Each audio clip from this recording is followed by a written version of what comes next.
আদা, কাঁচা লঙ্কা, টমেটোটা আমি ধুয়ে নিলাম, মাটি মাটি একটু ছিল, নতুন যেহেতু সব এগুলো ধুয়ে নিলাম। এবার মিক্সি করব। চলুন কি কি মশলা দিচ্ছি একবার দেখে নিন।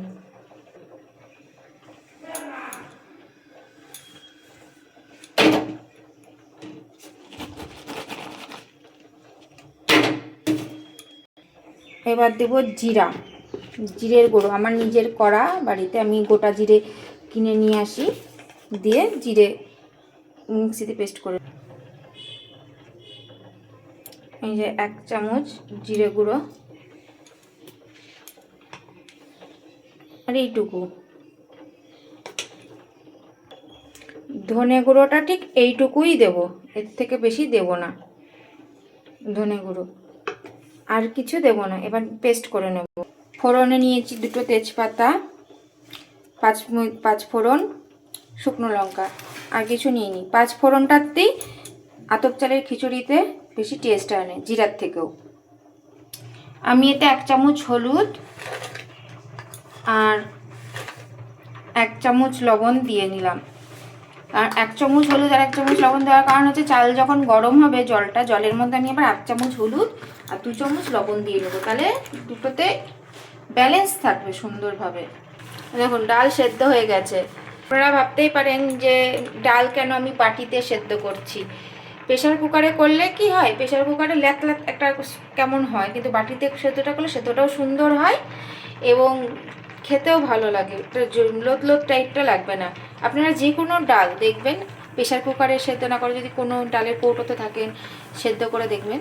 হ্যাঁ, মটর ডাল, অড়হর ডাল, ওগুলো তো প্রেশার কুকারেই সেদ্ধ করতে হবে। ডাল সেদ্ধ কমপ্লিট। এবার খিচুড়ির জন্য আমি জল বসিয়ে দেব। জল গরম করতে দিয়ে দিলাম। এদিকে কড়াইও আমার গরম হয়ে গেছে। চলুন শুরু করা যাক। কড়াইয়ে তেল দিয়ে দিয়েছি। এবার হচ্ছে তেল গরম হওয়ার অপেক্ষা করা। তেল গরম হয়ে গেছে, এবার আমি ফোড়ন দিয়ে নেব।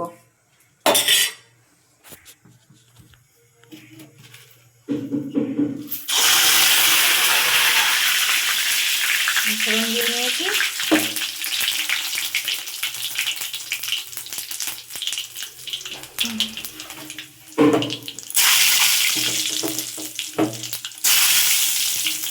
এবার আমি এর মধ্যে আলু ফুলকপিটা ঢেলে দেব।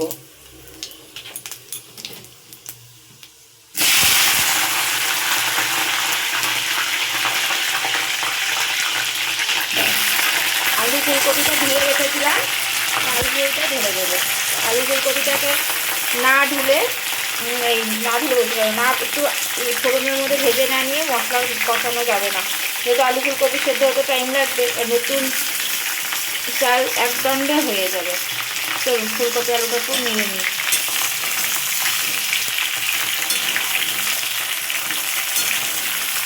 এটা এখন লবণ টবণ কিছুই দেবো না, একটু মজুক দিয়ে মশলা দিয়ে কষাবো।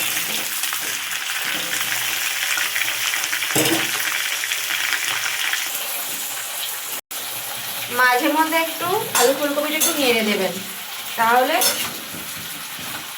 একটু এপিট ওপিট হলে সুবিধা হয়।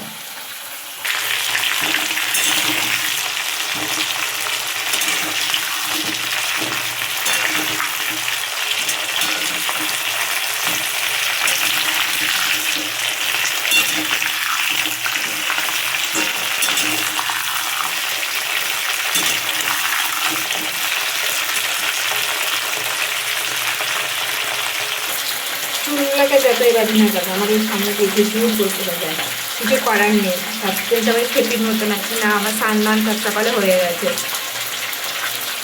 এবার আমি পেস্ট করে মশলাটা দিয়ে দেবো। মশলাটা ঢেলে নিয়ে আপনাদেরকে দেখাচ্ছি। এবার আমি মশলাটা দিয়ে দিচ্ছি। এরকম হয়ে এসছে যখন ফুলকপিটা লাল লাল, হালকা লাল লাল আলু ফুলকপিগুলো, এবার আমি মশলাটা দিয়ে দেবো। আপনাদের আমি কালকেও বলেছি যে মিক্সিতে যেটুকু লেগে থাকে ওটা জল দিয়ে ধুয়ে দিয়ে দেবেন, তাহলে রান্নার টেস্টটা খুব ভালো হয়। চলুন মশলা কষানো যাক।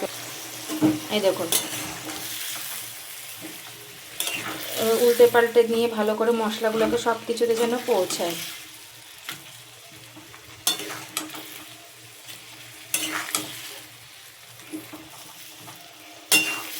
চলুন মশলা কষাই, মোটাতে দিলাম, মশলাগুলো ফুটুক, দিয়ে কষিয়ে নিব, ভালো করে কষিয়ে নেব। আপনারা যদি এতে চিনি খেতে পছন্দ করেন আপনাদের স্বাদের জন্য একটু চিনি দেবেন। একটু চিনি দিলে কি স্বাদটা ডিসব্যালেন্সটা ঠিক থাকে, কোনো ব্যালেন্সটা হারাবে না, দুটোই সুন্দর লাগবে। এখন আমি এইটুকু চিনি দেবো, না হলে ব্যালেন্স আসবে না বলে আমার এইটুকু চিনি দেওয়া। চিনি দিয়ে একটু এবার নেড়ে নেব। জল ফুটছে, মশলা করে ফুটছে, ফুটুক, কষানো হয়নি, এই জলটাতেই সেদ্ধ হয়ে যাবে। এটা কষুক, ততক্ষণে চালটা ধুয়ে নিই। চলুন।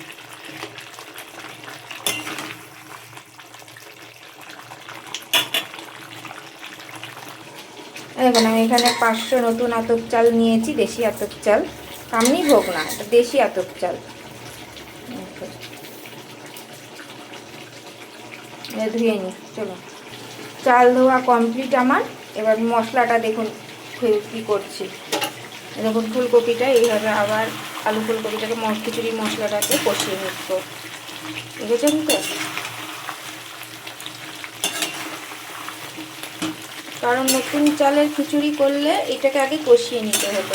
এবার আপনি যদি পুরনো চালের বা কবিনের, তাহলে আপনি যদি মনে করতেন না আমি ভেজে আলু ভেজে ফুলকপি ভেজে ইসের সঙ্গে চালের সঙ্গে, তখন না অসুবিধা হতো না। কিন্তু এটা তো নতুন চাল, এক দণ্ডে হয়ে যাবে।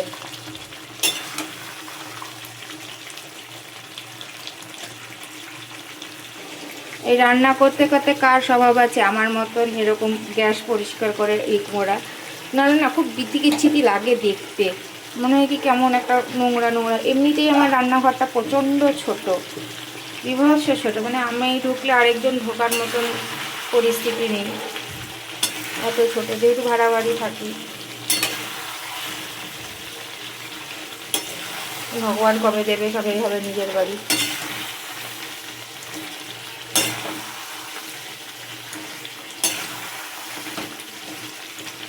এখন মশলা কিন্তু কষে এসছে, তেল হালকা হালকা ছাড়তে আরম্ভ করে দিয়েছে। আরেকটু কষাবো মশলাটাকে, মশলা এখনও কষেনি, কাঁচা কাঁচা গন্ধ করছে। তেল ছেড়ে আসলেই ভাববেন না, তেল থাকতেই পারে। আরেকটু কষাবো, আর একটু কষিয়ে তারপর খিচুড়িতে দিয়ে দেবো। একসঙ্গে কষিয়ে চাল আর খিচুড়ি এটা দিয়ে দিলে একসঙ্গে সেদ্ধ হবে, কোনো অসুবিধা হবে না। ততক্ষণে চালের জলটা গরম হোক খিচুড়ি।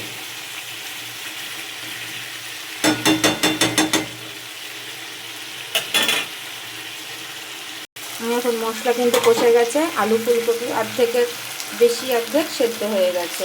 দেখুন, আপনাদের আমি দেখাতে পারছি না কিনা জানি না, দেখুন সেদ্ধ হয়ে গেছে,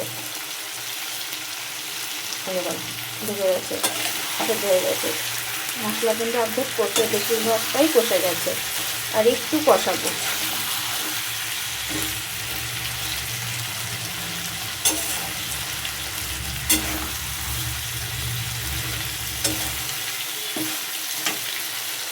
আলু ফুলকপি সব মশলা কষে গেছে। এর মধ্যে আমি যে সেদ্ধ করে ডালটা রেখেছিলাম এটা দিয়ে দেব।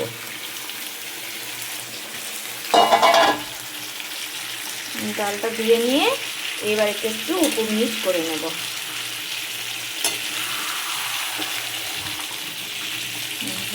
ডাল কি দেখেছেন তো সেদ্ধ হয়ে গেছে, কি সুন্দর হয়ে গেছে সেদ্ধ। দেখুন, এবার ডালটা দিয়ে এটা দিয়ে একটু উপর নিচ করে দেবো, দিয়ে খিচুড়ি চাল সেদ্ধ করতে দেবো। দেখুন, এটা আপনারা করে দেখবেন, এভাবে খিচুড়িটার টেস্টটাও দারুণ থাকবে। দেখুন হয়ে গেছে, কিন্তু মনে হচ্ছে এখনই শুধু মুগ ডালের খিচুড়ি হয়ে গেছে। এবার চালটা ভাতের মধ্যে দিয়ে নিই। চলুন, দেখুন খিচুড়ির জল গরম হয়ে গেছে, এবার চাল দিয়ে নিই। চাল দিয়ে আপনাদের সঙ্গে আবার দেখাচ্ছি। খিচুড়িতে চাল দিয়ে দিয়েছি, খিচুড়ির চাল দিয়ে দিয়েছি। এবার যে এটা দেখছেন, এবার এটা আমরা এর মধ্যে ঢেলে দেব। ঢেলে নিয়ে দেখছি, নাহলে পড়ে যাবে, হাত পাত পুড়িয়ে ফেলবো।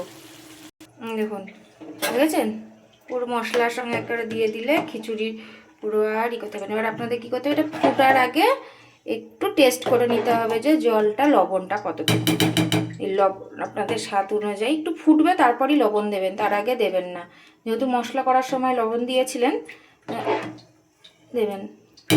লবণ লাগবে, বা এখনইও দিয়ে চেক করে নিতে পারেন লবণটা, তাহলে সুবিধা হবে। এবার ফুটুক।